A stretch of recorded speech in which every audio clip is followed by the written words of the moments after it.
बड़ी खबर इस वक्त सामने आ रही है। कमलनाथ पर चुनाव आयोग की कार्रवाई। कमलनाथ से छिन गया स्टार प्रचारक का दर्जा। चुनाव प्रचार में लगातार आपत्तिजनक बयानों को आधार बनाया गया है। अब कमलनाथ की सभाओं का खर्च प्रत्याशी के खर्च में जुड़ेगा। कमलनाथ की प्रचार में हवाई यात्रा का खर्च प्रत्याशियों के खाते में जुड़ेगा। तो ये बड़ा फैसला है। अभी तक ये जो स्टार प्रचारक होते हैं, नियम यह है कि ये जब चुनावी सभाएं करते हैं तो ये पार्टी के खर्च में जाता है और इससे जो वहां का प्रत्याशी रहता है उसको काफी फायदा मिल जाता है, क्योंकि उसकी बड़ी रैलियां हो जाती हैं और स्टार प्रचारक का खर्चा भी उसमें नहीं जोड़ा जाता है, क्योंकि एक लिमिट तय है खर्चा करने की। और कमलनाथ ने जिस तरीके से बयानबाजी की, पहले उन्हें वार्निंग दी गई थी चुनाव आयोग की तरफ से कि वो अपने शब्दों का चयन बहुत सोच समझकर करें, लेकिन अब यह बड़ी कार्रवाई है। संदीप हमारे साथ जुड़ गए हैं। संदीप, अभी भी हम कह सकते हैं कि उतनी ठोस कार्रवाई तो नहीं हुई है, लेकिन एक मैसेज जरूर दे दिया गया है अब चुनाव आयोग की तरफ से।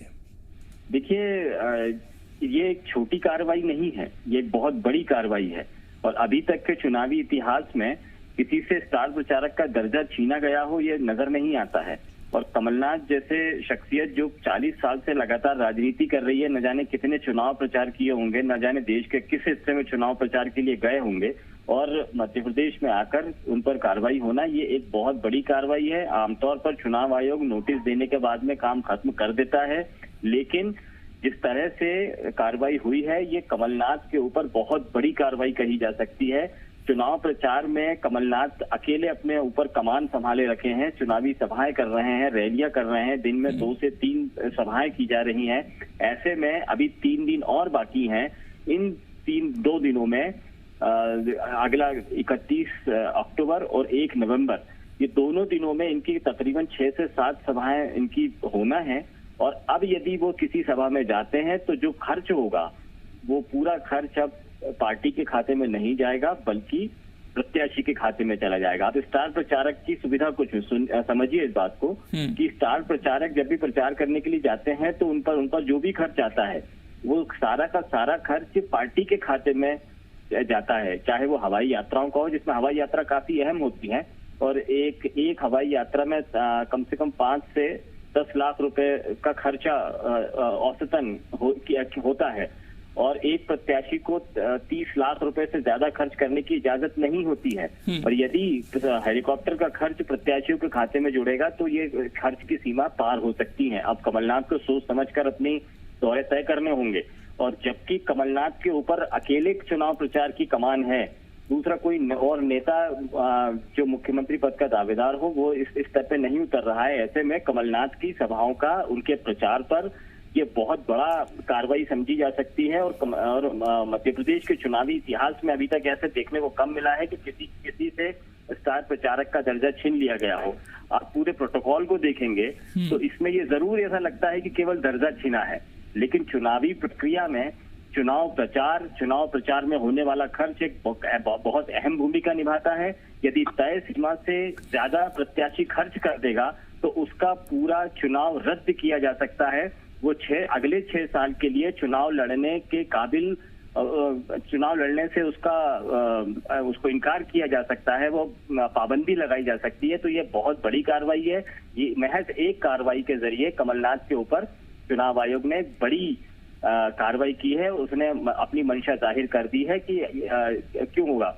अगला क्वेश्चन आपका ये जरूर होगा कि ये कार्रवाई आखिर क्यों की है, क्योंकि कमलनाथ ने अगर आइटम शब्द के इस्तेमाल पर अपनी सफाई दे दी थी तो उसके बाद में ये कार्रवाई क्यों की है। तो यहाँ पर लोकेंद्र ये जरूर समझिए कि जब इससे पहले जो उन्होंने जवाब दिया था उसको सेटिस्फैक्टरी नहीं माना था, और कमलनाथ को चुनाव आयोग ने ये कहा था कि आप आगे से इस तरह के शब्दों का इस्तेमाल ना करें। ये उनको जो उन्होंने जवाब दिया था 29 इससे पहले दिया था, लेकिन उसके बाद में 13 अक्टूबर को उन्होंने एक सभा की, गुना में सभा की, और अपने कांग्रेस के प्रत्याशी के पक्ष में सभा कर रहे थे। तब उन्होंने कुछ ऐसे शब्दों का इस्तेमाल किया जिसकी शिकायत हुई। पहला सेंटेंस ये था कि शिवराज नौटंकी के कलाकार हैं, मुंबई में जाकर एक्टिंग करें।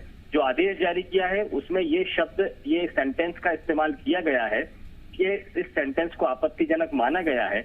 इसकी शिकायत बीजेपी ने की थी, और कमलनाथ को ये बताकर कि आपका इस शब्द पर आपत्ति थी। और दूसरा एक सेंटेंस ये था जो उन्होंने शिवराज सिंह के लिए किया था कि जब माफिया को लेकर तो शिवराज और कमलनाथ में जंग हो रही थी, तब उन्होंने कहा था कि माफिया आपके भगवान माफिया हैं, इस तरह से उन्होंने कोई बात की थी और मिलावटखोरों से शिवराज को कनेक्ट किया था। इसको आपत्तिजनक माना था। इस तरह की भाषा को, चुनावी भाषा आचार संहिता के उल्लंघन के मामले में शिकायत की गई थी। उस शिकायत पर कार्रवाई करते हुए, क्योंकि लगातार ये भाषाई मर्यादा टूट रही है और कमलनाथ लगातार, इससे पहले उनको आइटम शब्द पर एक बार आपत्ति जाहिर की जा चुकी है, जवाब से असंतुष्टता चुनाव आयोग जता चुका है, उसके बाद में दोबारा इस तरह के शब्दों का इस्तेमाल किया गया, तो उन पर, कमलनाथ पर अब ये कार्रवाई कर दी गई है। कमलनाथ अब कांग्रेस के स्टार प्रचारक नहीं रह गए। संदीप, ठोस कार्रवाई का जब जिक्र किया था तो उसके पीछे मंशा भी ये थी, क्योंकि अक्सर हमने देखा है कि कई बार सीधे प्रचार से रोक दिया गया है। बड़े नेताओं को हमने देखा है, जब इससे पहले लोकसभा के इलेक्शन हो रहे थे, 2-2, 3-3 दिन के लिए कई नेताओं पर बैन लगाया गया था। यहां पर बैन नहीं है, लेकिन इस तरीके से बांध दिया गया कमलनाथ को अब इस कार्रवाई के जरिए कि शायद अब उनके लिए प्रचार करना मुश्किल हो जाएगा बहुत ज्यादा। बिल्कुल, अब उनको सोचना समझना पड़ेगा कि प्रत्याशी का खर्च कितना हो चुका है और उनके जाने से कहीं निर्धारित सीमा तो पार नहीं हो रही है, और ऐसे में कई सारे प्रत्याशियों के पास जाने से महरूम भी हो सकते हैं कमलनाथ। तो ये लगभग वैसी ही कार्रवाई है, इसको पाबंदी के दर्जे में लिया जा सकता है। हालांकि पाबंदी शब्द अलग है और स्टार प्रचारकों की लिस्ट से अलग करना अलग अलग बातें हैं। दूसरी जगहों पर जा सकते हैं, लेकिन उनको ये ध्यान देना होगा कि कहीं तय खर्च की सीमा है उसको पार तो नहीं कर रहे हैं।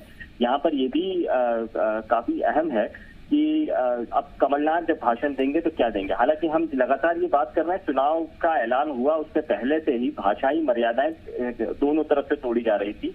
अकेले एक नेता नहीं है, बल्कि ऐसे नेताओं की लंबी फहरिस्त है।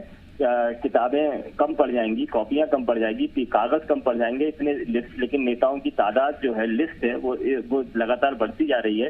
रोजाना दर्जनों इस तरह के बयान आते हैं जिसको अमर्यादित या आपत्तिजनक भाषा कहा जा सकता है, लेकिन कार्रवाई उसी पर होती है जिसकी शिकायत होती है। तो कमलनाथ को लेकर शिकायत लगातार की जा रही थी, बीजेपी इस मामले को लेकर सतर्क थी और उस पर कार्रवाई हुई है। हालांकि जितनी सतर्क कांग्रेस रही है, कांग्रेस ने अगर इमरती देवी या फिर दूसरे नेता जो बीजेपी के हैं, जो इस तरह की भाषाओं के इस्तेमाल उन्होंने समझा है और आपत्ति जाहिर की थी, उनको भी इलेक्शन कमीशन ने नोटिस दिए थे और उनके बाद भी उन नेताओं से भी जवाब तलब किया जा रहा था। लेकिन ये सारी प्रक्रिया हो रही है, लेकिन बिल्कुल ये बड़ी कार्रवाई हुई है फिलहाल कमलनाथ पर, और अब इस पर कांग्रेस किस तरीके से रिएक्ट करती है और अगली स्ट्रेटेजी क्या होगी, क्योंकि लास्ट 2 दिन में वो बिल्कुल नहीं चाहेंगे प्रचार से दूर रहें, और ऐसे में नई स्ट्रेटेजी क्या होगी देखने वाली बात होगी। शुक्रिया संदीप आपका जुड़ने के लिए। और